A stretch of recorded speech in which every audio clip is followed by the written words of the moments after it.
Olá pessoal, meu nome é José Calixto, eu sou pesquisador da Universidade Federal do ABC aqui em São Paulo. Trabalho nas áreas de engenharia elétrica e energia e estou aqui para poder falar para vocês um pouco sobre uma das pesquisas que nós temos desenvolvido por aqui. E o tema dela tem a ver com mobilidade elétrica ou eletromobilidade.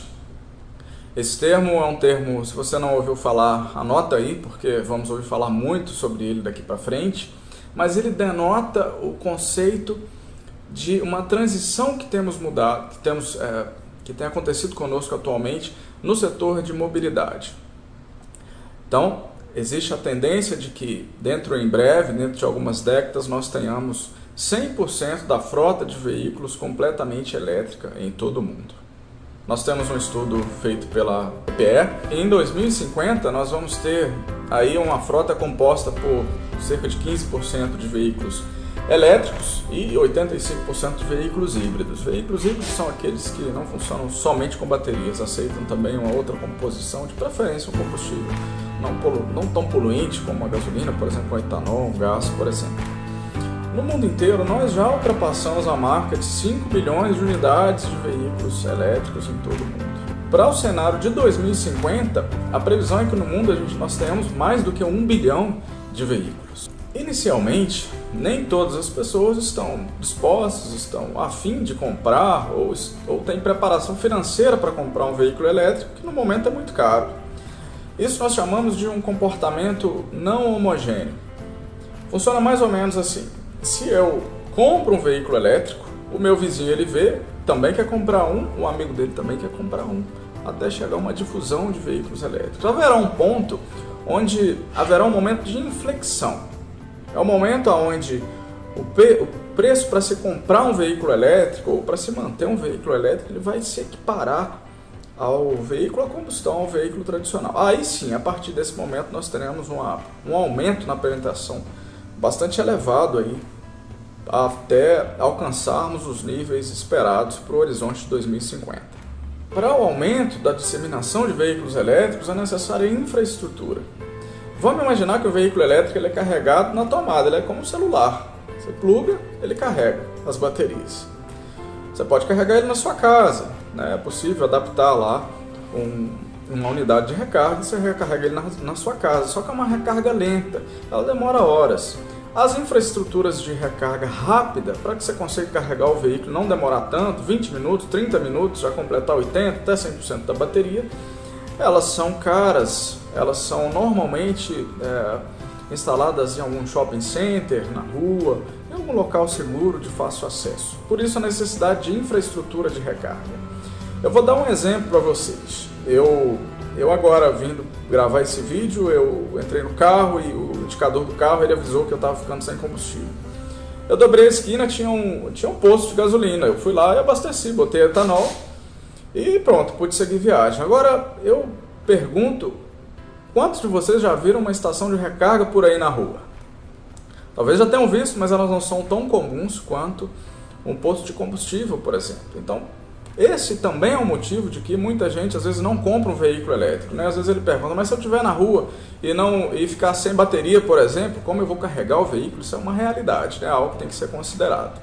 Nas últimas décadas é bastante consensual as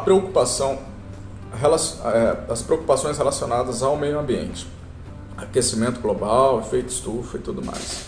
Então, na busca por alternativas, por soluções, os veículos elétricos eles têm sido considerados como uma das frentes que se pode tomar para poder reduzir ou mitigar esses impactos futuramente.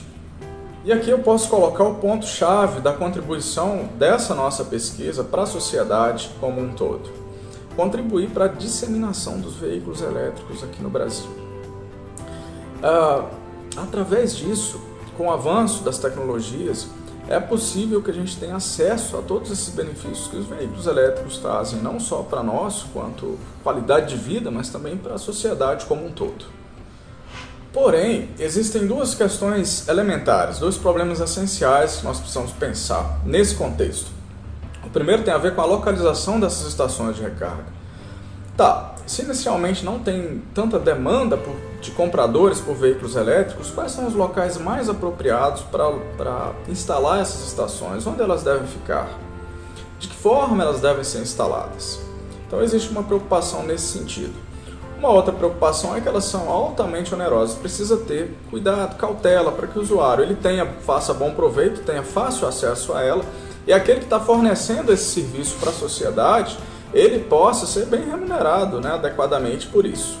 E o segundo problema tem a ver com o seguinte: considerando que o setor elétrico e o setor de transportes, como eu havia informado, eles vão se entrelaçando, há uma preocupação da penetração dessa nova carga na rede.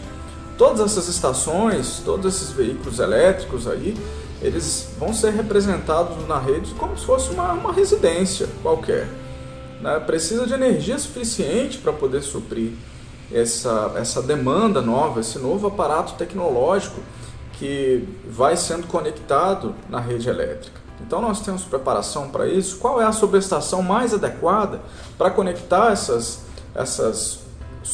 estações de recarga? Onde elas precisam estar localizadas? Todas essas perguntas nós estamos dando resposta, construindo hipóteses a respeito delas para poder solucionar o problema como um todo. Considerando tudo isso, o objetivo da pesquisa, então, é justamente criar um método para a alocação otimizada dessas estações, para que elas tanto considerem locais apropriados para a sua instalação, quanto também os fatores relacionados aos índices de qualidade da energia, por exemplo, os locais melhores para se instalar do ponto de vista técnico, operacional da rede elétrica. Agora eu vou contar um pouco para vocês de que forma exatamente nós temos feito essa pesquisa. Primeiramente, eu informo que é um estudo de caso real, na verdade é um projeto de pesquisa e desenvolvimento financiado pelo Grupo Neoenergia, parceria com a Agência Nacional de Energia Elétrica, a ANEEL, e esse é um estudo de caso que tem sido realizado na cidade de Salvador, na Bahia, onde lá nós estaremos instalando uma determinada quantidade de estações de recarga para poder viabilizar essa penetração da qual eu comentei de veículos elétricos. E numa primeira etapa, nós realizamos a modelagem de transportes, ou seja, nós simulamos a rede de Salvador inteira dentro de um software especializado de engenharia de software, engenharia de transportes. Nós fazemos isso com o auxílio de mapas da internet, então nós criamos todas as ruas que são compostas, que compõem a cidade de Salvador. Nós também obtemos dados do Departamento de Transportes. Esses dados eles são públicos, podem ser acessados não só para Salvador, que possibilita também o estudo em outras cidades, por exemplo, aqui em São Paulo, no Rio. Normalmente grandes cidades têm esse tipo de estudos já realizados, então eles são dados de entrada para o modelo, e aí nós conseguimos simular a rede de transportes, caracterizar a demanda de transportes e fazer uma aproximação desse modelo da realidade. Então nós obtemos daí informações muito importantes. Nós obtemos daí o fluxo de veículos elétricos para cada rua do modelo, ou seja, o fluxo médio, o fluxo total, e informações para cada veículo que circula por esse modelo. Por exemplo, velocidade que ele percorreu cada rua, tempo também. E através de um algoritmo específico que nós criamos para calcular o estado de carga das baterias, nós determinamos o estado para cada rua da cidade de Salvador. E aí nós criamos dois mapas importantes, um mapa de fluxo e um mapa de SOC. Esses mapas são mapas temáticos, mapas de calor, como nós chamamos, e através de um procedimento de interseção espacial, nós conseguimos unir esses dois mapas, porque são duas informações muito importantes que nós consideramos para a metodologia de alocação. A primeira delas nós consideramos que um bom local, um local candidato, é um local que tem muito movimento de veículos elétricos, por isso nós empregamos o fluxo. E depois, locais que têm baixo estado de carga, são aqueles locais onde muitas pessoas estão com nível de carga muito baixo.